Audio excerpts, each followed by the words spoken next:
All right, fantastic. Well, Todd, thanks so much for joining me today. This is the latest edition of our Revenue Alert series, where we're always talking to operators and trying to understand a little bit more about what you're seeing out there in the field on all things new technology and innovation.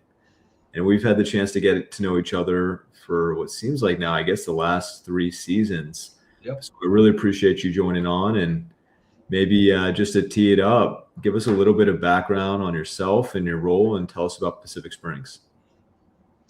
All right. Well, I'm a 30-year PGA golf professional. Got back into business back in 1995-ish or so. That's when I got my Class A. Um, I'm a lifelong lover of golf. I started golf probably, I think I hit my first ball when I was around 7 years old. Didn't know what the heck I was doing, right? So, but man, did it feel good. And to go hang out with people that had the same love of the game, and it just continued to grow and grow and grow as I got older and older, and then it became a career. So I'm pretty happy about that.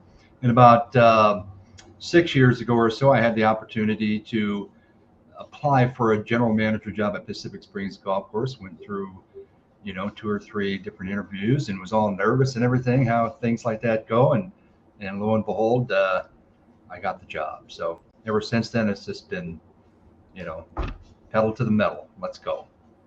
That's awesome, man. And how did it feel? I'm sure over those 6 years at Pacific Springs, it's been quite the journey, huh? It's been quite the journey. And my first day, we shut the doors because of COVID. And I was just like, Wow. wow, what are we doing here? And I mean, literally, we were taking phones, phone call after phone call, people paying by credit card over the phone, and we're guiding them to the tee box, and no one's allowed in the clubhouse, and all this other kind of stuff. And everybody got one cart per person, and so yeah, that was a welcome to the job, for sure. That's unbelievable. And what was the demand looking like when you first got started? I'm sure Pacific Springs has always been one of the most popular courses outside Omaha, but how has the business evolved over those 5 years or 6 years since you've been in the seat? You know, I mean, we could go off in many directions with that question. Um, but the one thing that, so when I first started, like my first year was just a whirlwind, you know, um, just trying to understand what's going on, the staff, the golfing calendar. Pacific Springs is a place where we don't have a driving range. So our revenue model is strictly the golf course and tee times. And, and I've been around a long time, been in the business a long time. There are things that were going on that perhaps I would like to see change. I didn't want to just come in here and start making changes. So I just kind of went with the flow for a while and the entire season. And then we started making some changes following that in year two, that I thought were really good changes. And, 2021 brought around a record year. And what were some of those changes? I know you were probably in observation mode, but what were the levers that you saw as opportunity as you started to get a feel for the property? Well, the first thing was, for me, was fairly obvious that we were not managing our tee sheet correctly. And therefore, we were missing out on opportunities for the public to play at our facility. Um, Maybe an example for that would be an 80-person shotgun on a Saturday at 11 o'clock, where we shut the entire golf course down in the morning for 80 people. And that's not something that I thought was in the best interest of Pacific Springs and our opportunity to make more revenue here. I thought we were wasting, and there were multiple things like that that I thought was an easy cleanup. A couple staffing things going on, but not too bad. And so year two proved to be a very, very good year. And then how'd you keep raising the bar from there, right? Because I'm sure the phone kept ringing and the line out the door at the pro shop continued to get longer and longer. So as you started in year 2 to 3, how'd you keep thinking about raising the bar operationally and with your customer experience? Well, I tell you what, um, when I came here, the place probably needed a facelift. The carpet hasn't been painted in a while, gaudy interior, should I say. So I made it a point to get the place cleaned up a little bit. Um, the front of the clubhouse, I have this thing that I like to do is I call it curbalicious. As long as you get that front entrance looking good, people feel good right away coming out of their car and seeing beautiful things out there, flowers, whatever. Just the place looks nice and clean. And so once we get to that point, we can kind of make some minor changes, as far as like, I don't think they've raised prices here in the last 3 years. Maybe they were scared or something like that, but automatically we knew because of COVID with chemicals and fertilizer and everything, it's unfortunately part of the business. We had to start raising our prices. But with that, we wanted to increase our customer service and how we looked to the general public. We didn't want to be just a normal public facility. We wanted to be more of a, that place where it's just a little higher end, where people come and enjoy their afternoon and want to spend their money. Yeah, and I haven't been on property yet, but I've heard that it's definitely, and I've seen the numbers, one of the highest demand properties in the area. Tell me, how long has Pacific Springs been part of the Landscapes family? Pacific Springs was built in 1996, opened up in 1996, and I think it was under a different management company at that time. But I do believe sometime in the early 2000s, Landscapes came in and took over the property and bought the property. Got it. And maybe tell us a little bit about, like, what are those core values that you're seeing from Landscapes that show up in the day-to-day operations of the course? So we have a thing where we use the fish philosophy at our facility. And it's like staff first, right? So it's like we want to be the best. We want to take care of each other. We want to make people's day. The big thing is choose your attitude, stuff like that. And we do that among our staff, and therefore we feel like it moves on to just the general public also. And the Landscapes values are very important for us. We try to be the best at what we do. We try to do the right thing. We try to find a way if something goes wrong. So we're out there and, let's just find a way if we can make it better. And we take care of each other, Yeah, and in my experience, those values shine through. I think your slogan I've seen is, culture is everything, right? Yeah. Something like that. And that shines through big time. So, really one of the big things I'd love to dive into is how you're approaching this topic of online bookings, and especially the way you've taken on no-shows. I don't think I've met anyone as vigilant and maybe a little bit as brave as you, especially running a public course that's as busy as you are and effectively unplugging the phones. So why don't we take a step back and talk me through your journey on no-shows and your journey on managing the T-sheet and how you got to the spot you are in today. Right. So let's go back, let's go back to the 90s, right? This isn't something new to the golf business. As a matter of fact, it's probably something that's been going on for decades and decades, even before I got into the golf world. People make tee times, they don't show up. They short show, they make it for 4, you only get 2. They come in with 2. And so now there's no repercussions.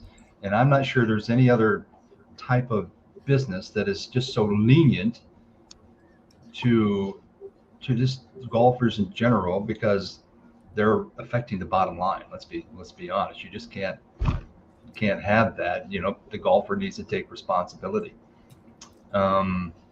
We over the last, and I've seen it be a big issue. Even when I got here, I'm like, dang, no shows, no shows, no shows. So I went back and we did some really good bookkeeping over the last few years, and I figured out we were losing 3,000 to 3,500 rounds of golf based on no shows or short shows. Now you take that by the average.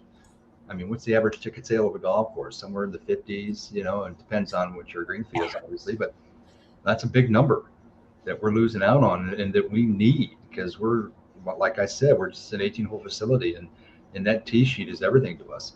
We don't have that the driving range or a top tracer place where it's bringing in extra revenue. So I decided that it was such a big issue that I would try to approach ownership and see what they thought about us doing what we did. And I got the okay, which was like, okay, well, once I got the okay, it's like, let's go. And I searched the internet far and wide of just a policy, like a cancellation policy or a no-show policy that I thought was fair and not too, punitive to the golfer. So I found one, I adapted it a little bit. If you go to the PacificSprings.com website, and you'll see that cancellation policy, I feel like it's very generous. So in essence, we made everybody book online. Now there's a couple different things for that. Number one, it helps the overall database, number one, right? So people are making accounts and creating whatever. And then they need to reserve their tee time by a credit card.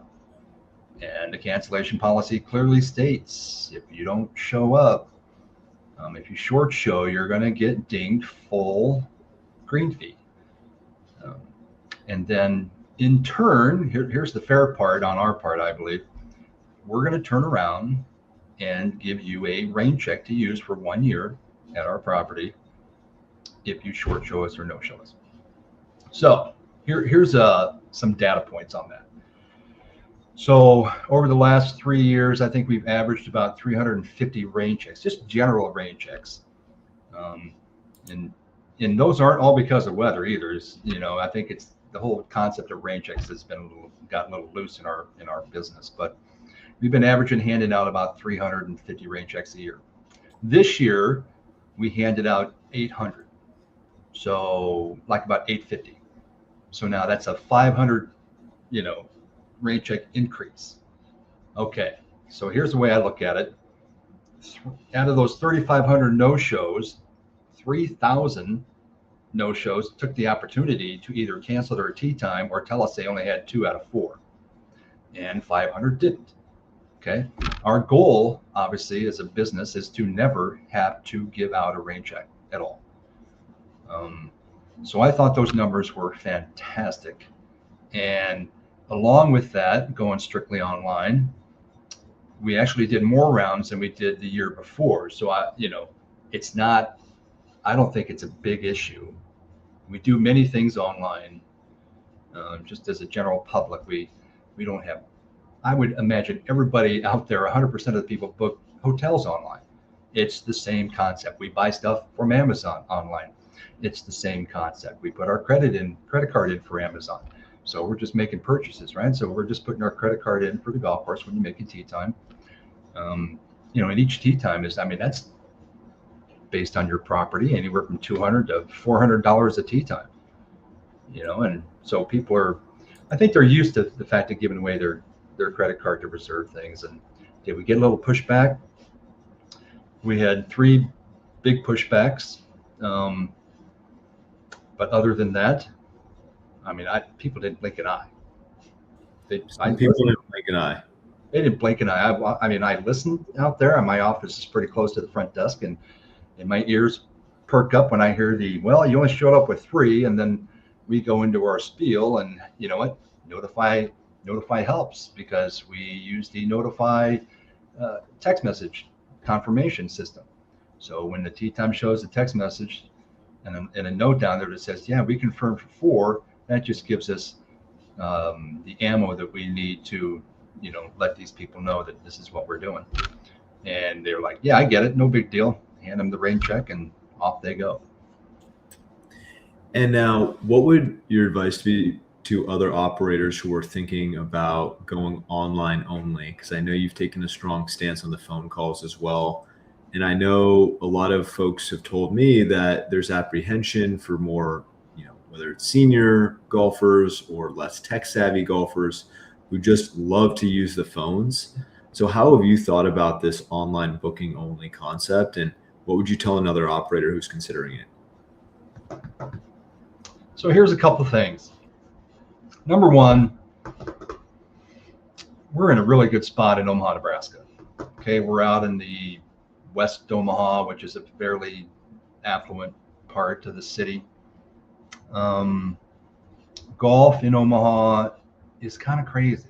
It's personally, I think, let's say in general, let's just throw numbers out there. Let's say 10% of people golf in America. Well, I'm pretty sure it's 20% in Omaha, because this place is crazy. It's a crazy town of events. It's a crazy town of golf leagues. It's a crazy town of just public golf. So, and the other model, the other concept here is the fact that I think Omaha may be short one or two public facilities. So that always keeps all the public facilities in this town busy. Okay. And then, Jake, I spaced out. Tell me the question again.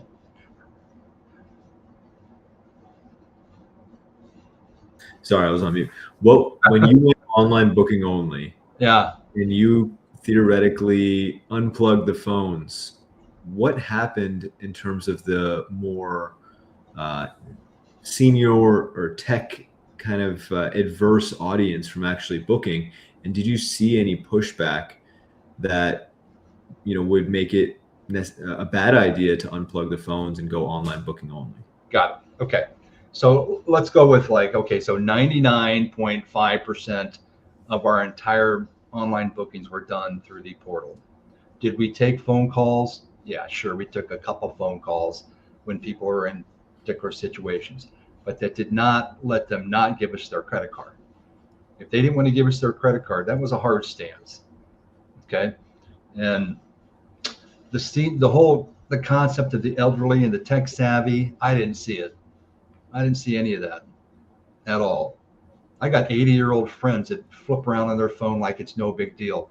The cell phone has been out now 20 years. You know what? I'm at the age where, I'm in my 60s, right? And for people 20 years ago, they had phones. So and they're 80 now. They know how a phone works. They know how the online system works. I think at this point, everybody knows. And the other thing is, I thought I heard something where the senior population is not the number one population anymore. I think it's like people under 30 or something like that. You might be able to confirm that. But I didn't see it. And they could walk in. I had a few people walk in and make tee times and give us their credit card. So yeah, I didn't see any of that. So it sounds like the key is collecting the credit card to make sure you can enforce the no-show, short show cancellation policy.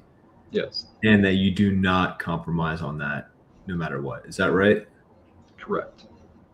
What other advice would you give to an operator who wants to go online booking only, but maybe has 50% of their tee times booked online today? And how should others think about this if they want to take that plunge as well? You know what? I'm sure every situation may be a little different. There's even facilities that are across the river in Council Bluffs, Iowa, that maybe it's not best suited for them. I know there's at least 3, 4, 5 facilities at this time that are starting to do booking Friday, Saturday, and only online only. So they're, it's just a matter of time for them. It's happening probably at many, many facilities. In Omaha, I don't necessarily think I was the first, there was a facility maybe 40 miles away from us that has been doing weekend online booking only. I don't think they've collected credit cards or anything like that, but they started that, which made me start thinking, why aren't we doing this? And this was 4 years ago. And every year I kept thinking about it. Why are we not doing this? As the no-shows kept piling up, and it just got to be to a point where it's like, okay, we just need to do this, and let's pull the trigger and let's see what happens. And yeah, did I get the blessing of the ownership? I did, so that's good. But I wouldn't be afraid of that. I would start small. If you don't want to do it, 7 days a week, start on Friday, Saturday, Sundays. See how it goes. Get your golfing population in your area to start understanding that maybe this is the way things are going to go. And plus they can see how easy it is. It's not very difficult to make a tee time online. Have you thought about deposits? What's your take on, for example, here in LA, every tee time requires a $10 non-refundable deposit. I know that's almost like an even more extreme approach to enforcing your tee sheet, but what's your opinion on deposits, prepay, or do you think that's not necessary if you really enforce your cancellation policy? I didn't know they did that. Now you give me something else to think about. Yeah. You know what? After what I've seen the first year, I think the concept of people getting dinged for not showing or short showing just by having their credit card in your system, I think that's enough. I'm not sure why would they do a deposit? I don't know. Yeah, I think in their case, it may be to protect against, bad actors who are bots or brokers or some craziness over there. I don't know if in Omaha you're all seeing that at all, but in this market in LA, it's a bunch of craziness. Really? But it is interesting. Have you seen a drop in phone call volume since you guys went phone call or online only, or has the calls been still pretty steady? So to answer that question right here, 100% our phone volume has gone Really? so far down. It's bloody unbelievable. Wow. And with that, I mean, it's drastically stopped ringing. And then, but yet when you look at the tee sheets, they're full, right? So that's a good thing. Now people are calling.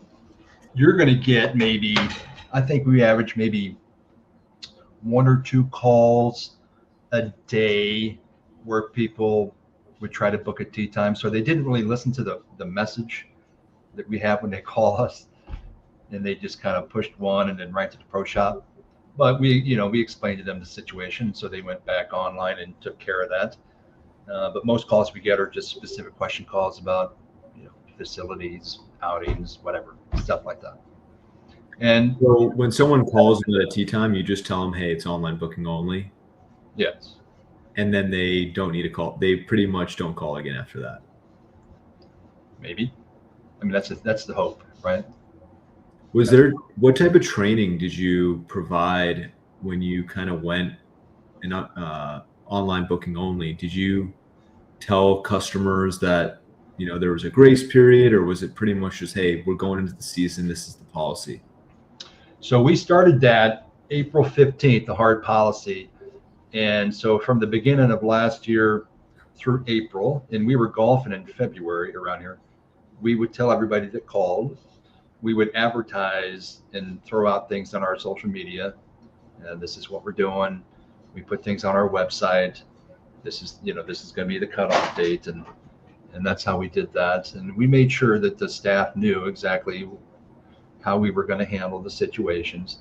Now we had some calls, obviously the first month or so, but those declined rapidly throughout the season as the season progressed.